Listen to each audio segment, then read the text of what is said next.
Hello viewers, this is your SSK and today we have an interesting story from Chandamama 2000 March and the name of the story is The Day the Kingdom Went Weeping.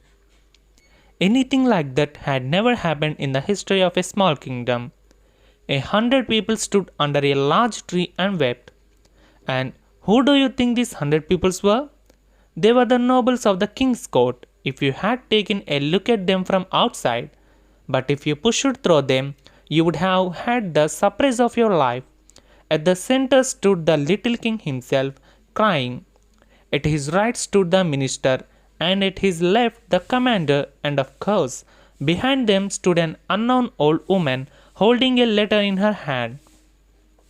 Nobody could say how long this would have gone if a young man riding a horse would not have arrived there. At first, he could not understand what was going on.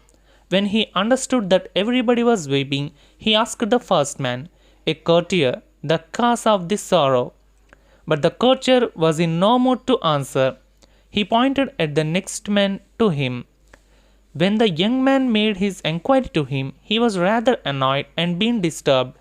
However, in a surprised tone, he said, "Don't you have your eyes to see that the king himself is weeping? How can we nobles do otherwise if the king wept?" The young man now understood that all the nobles were weeping because the king was weeping.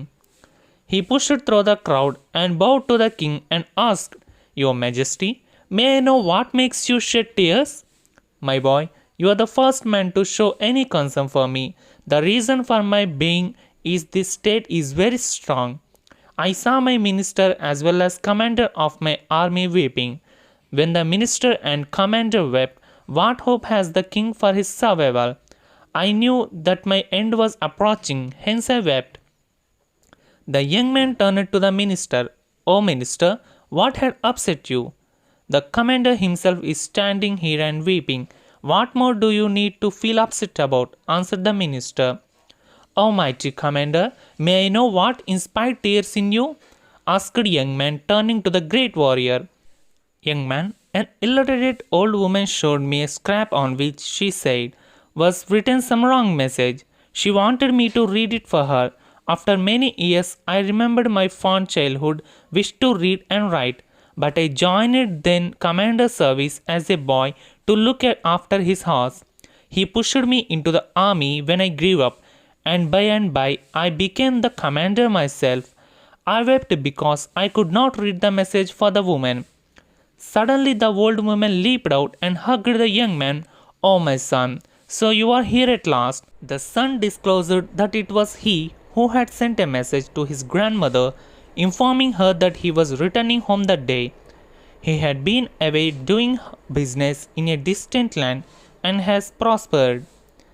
Thus did the mammoth weeping session come to an end.